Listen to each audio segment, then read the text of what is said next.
Good afternoon, friends. Standard 11, English, Unit 1, The Journey of My Life from Earth to Everest. Last scene, today we will discuss the last scene.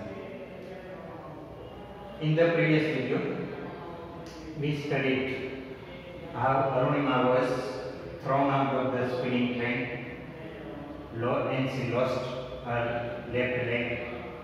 Then she was admitted in AIIMS, New Delhi, and an artificial leg was fitted to her. Then on 28 February 2012, she set out for the training institute set up by Bachendri Pal. She went there and Bachendri Pal welcomed her. Let's discuss now scene number 4. I arrived at Everest Base Camp on 11th April 2013. Exactly 2 years had passed since I was thrown out of the moving train. 11મી April 2013 ના લગભગ જે અરુણિમા છે એ ટ્રેનમાંથી બહાર ફેંકાણી તેના લગભગ 2 વર્ષ પૂર્ણ થઈ ગયેલા હતા. ત્યાર પછી અરુણિમા છે તે એવરેસ્ટના બેઝ કેમ્પ પર આવી પહોંચે છે. At the camp, nobody seemed to know that I had an artificial leg. અને બેઝ કેમ્પ પર કોઈ જાણતું પણ ન હતું કે અરુણિમાનો પગ છે કૃત્રિમ હતો. One day, while returning, my left leg got wet with snow because I had slipped a couple of times on the slippery surface. One day, while returning, પાછા ફરતી વખતે એક દિવસ પાછા ફરતી વખતે તેનો ડાબો પગ છે ભીનો થઈ ગયો. Got wet. Get wet means ભીનો થવું, પડી ગયું. કારણ કે તેની સ્લીપરી સરફેસ લપસણી સપાટી પરથી એક બે વાર લપસી ચૂકી હતી. couple of times મતલબ બે વાર લપસી ચૂકી હતી. Next morning, I left the artificial leg out in the sun to dry. પછીની સવારે મેં મારો કૃત્રિમ પગ છે સૂર્યપ્રકાશમાં સુકવવા માટે મૂક્યો. At that time, some foreigners realized that I had only one leg. અને તે સમયે કેટલાક વિદેશીઓને ખ્યાલ આવ્યો કે મારો એક પગ કૃત્રિમ હતો. After that, my TRP soared. TRP, hear the word TRP. TRP means television rating point, મતલબ કે કેટલી લોકપ્રિયતા ધરાવે છે એનો માપદંડ છે. તો તે પછીથી અરુણિમાની લોકપ્રિયતા છે ખૂબ જ ઊંચી જવા લાગી, ખૂબ જ વધવા લાગી. Short, here the word short means ખૂબ જ વધુ. In my final expedition to Sagarmatha is the head of the sea and the local name for the peak of the Everest. સાગરમાથા છે એ એવરેસ્ટના શિખરને આપવામાં આવેલું ત્યાંનું સ્થાનિક નામ છે. તો જે તેમનો ફાઇનલ છેલ્લો જે પ્રવાસ હતો, છેલ્લું જે ચઢાણ હતું એવરેસ્ટ તરફનું, તેમાં નિમાકાંચા વોઝ માય માઉન્ટેન ગાઈડ. તેમાં નિમાકાંચા છે એ મારો પર્વતીય માર્ગદર્શક હતો. He was a nice and helpful Nepalese man who used to scold me at times when offended. કેવો હતો એ? તો he was a nice and helpful Nepalese man. તે સુંદર અને મદદરૂપ નેપાળી માણસ હતો કે જેની વિશેષતા એ હતી કે જ્યારે તે ઉદાસ હોય, દુઃખી હોય ત્યારે તે મને ઠપકો પણ આપતો. The last trek to the peak of the Everest began.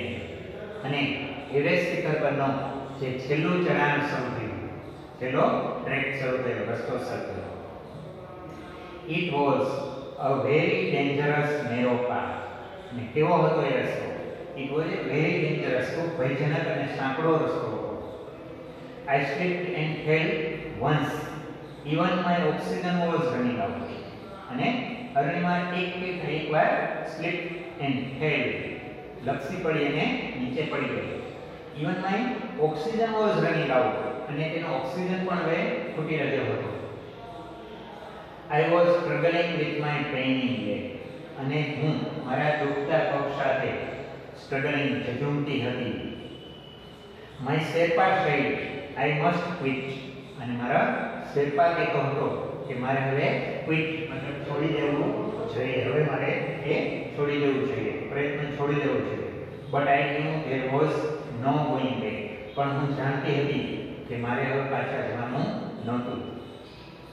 I pushed forward though my Sherpa kept insisting that I should return. I pushed forward, પોતાની જાતે પોતે ધકેલાતી હતી, કારણ કે સરળતાથી પોતે ઉપર જઈ શકતી ન હતી. જોકે શેરપા છે એ તેમને પાછા ફરવા માટેનો આગ્રહ કરી રહ્યો હતો. ઇન્સિસ્ટ મીન્સ આગ્રહ કરવો, તેમને પાછા ફરવા માટે આગ્રહ કરી રહ્યો હતો, તો પણ હું આગળ ચાલી જતી હતી. I have enough oxygen to reach to the summit and હોઇસ્ટ the country's flag. What happens afterwards doesn't matter anymore. I told Nimakansha. અને I have enough oxygen to reach the summit. મારે summit here the summit means શિખર, and hoist means ધ્વજ લહેરાવો. I have enough oxygen to reach the summit. મારે શિખર પર પહોંચવા માટે અને મારા રાષ્ટ્ર દેશનો ધ્વજ ફરકાવવા માટે મારી પાસે પૂરતો ઓક્સિજન છે જ. What happens afterward doesn't matter anymore. અને પછીથી ગમે તે થાય એનો કોઈ વાંધો નથી. I told Nimakansha firmly means મક્કમતાથી, મેં મક્કમતાથી દ્રઢ રીતે તેમને કહી દીધું કે હું પાછું કરીશ નહીં. Remember no one can defeat you until you concede. અને એમ પણ કીધું કે જ્યાં સુધી તમે સમર્પણ ન કરી શકો ત્યાં સુધી તમને કોઈ ડિફીટ મતલબ હરાવી શકતું નથી. ડિફીટને હરાવવું, કન્સીડને સમર્પણ કરવું. તો જ્યાં સુધી તમે પોતે સમર્પણ ન કરી દો ત્યાં સુધી તમને કોઈ હરાવી શકતું નથી. Yes, occasional failures will test you, but keep trying. હા, occasional failures, occasional means પ્રસંગોપાત આવતી નિષ્ફળતાઓ એ કદાચ તમારી કસોટી કરે, પરંતુ પ્રયત્ન ચાલુ રાખો. Some doors of opportunity will certainly open. તકના કેટલાક દ્વાર છે એ ચોક્કસપણે ખુલી જશે.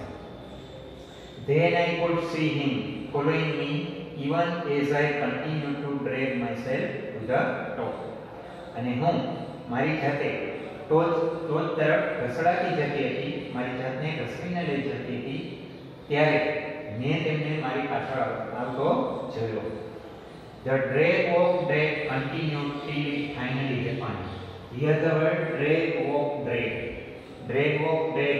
Drag means ઘસડાવું, વોક ચાલવું, કારણ કે અમુક રસ્તો એવો હતો કે જ્યાં ઘસડાઈને જવું પડતું હતું, તો તે સરળતાથી ચાલી પણ નહોતી શકતી. તો આ રીતે ડ્રેગ ઘસડાવું, ચાલવું, ફરી ઘસડાઈને ચાલવું, એ રીતે જ્યાં સુધી પોતે સફળતા પ્રાપ્ત થાય ત્યાં સુધી તેવું ચાલુ રહ્યું. till it finally happened, મતલબ સફળ થઈ ત્યાં સુધી મેં આવું ચાલુ રાખ્યું. હવે શિખર કેવું હતું? Now હવે શિખરનું આખું વર્ણન છે. The top is a small 20 feet by 20 feet ice table. અને તેની જે ટોચ છે એ 20 ફૂટ by 20 ફૂટની જાણે કે બરફનું ટેબલ હોય એવી હતી. I saw several flags of various countries fluttering proudly. Flutter means ફરકવું. અહીં મેં વિવિધ દેશોના જુદા જુદા ધ્વજને ગર્વથી ફરકતા જોયા. I had lived this moment so many times in my mind that I did not have to be told that finally I had arrived. અને આ ક્ષણ મતલબ કે એવરેસ્ટના શિખર પર ચડવાની ક્ષણ હું મારા જીવનમાં એટલી બધી વાર જીવી ચૂકી હતી, પોતે એટલી બધી વાર યાદ કરી ચૂકી હતી કે છેવટે મારે એ કહેવાની પણ જરૂર ન હતી કે હું આવી પહોંચી હતી. at 10:55 a.m. on 21st May 2013, I was on the top of the world. અને 21મી મે 2013 ના 10:55 સવારના 10:55 હું વિશ્વની ટોચ પર હતી, મતલબ માઉન્ટ એવરેસ્ટની ના શિખર પર હતી. I felt like dancing, crying and laughing at the same time. અને એક જ સમયે તેમને ઘણી બધી લાગણીઓ છટતી હતી. I felt like dancing, મને નૃત્ય કરવું, crying મતલબ રડવું અને laughing હસવું, એવું એક સમયે જ આવું થઈ આવતું હતું. My mind was a kaleidoscope of emotion. જાણે કે લાગણીનો કેલિડોસ્કોપ મગજ બની ગયું હોય તેમનું મન, જાણે કે અનેક લાગણીઓ તેના મનમાં થઈ આવતી હતી. Everyone has a reason to be alive. Maybe this was mine. દરેકના મનમાં જીવવા માટેનું કંઈક ને કંઈક કારણ હોય છે. કદાચ મારા માટે આ જ હોઈ શકે, આ જ કારણ હશે. I held my flag and raised both my hands high up to register my country's record. અને મેં મારા દેશનો રેકોર્ડ નોંધાવવા માટે મેં મારા હાથ શક્ય તેટલા ઊંચા કર્યા અને મારા ધ્વજને લહેરાવ્યો, ફરકાવ્યો. I held up my flag, અને મારા ધ્વજને હેલ્ડ અપ પકડી રાખ્યો અને હાથ શક્ય તેટલા ઊંચાઈ પર લઈ ગયો અને એ રીતે પોતે રેકોર્ડ નોંધાવ્યો. Here the first unit ends. Now you will have to read the lesson once again and try to find out some questions and take answers. We will meet in the next lesson. Thank you.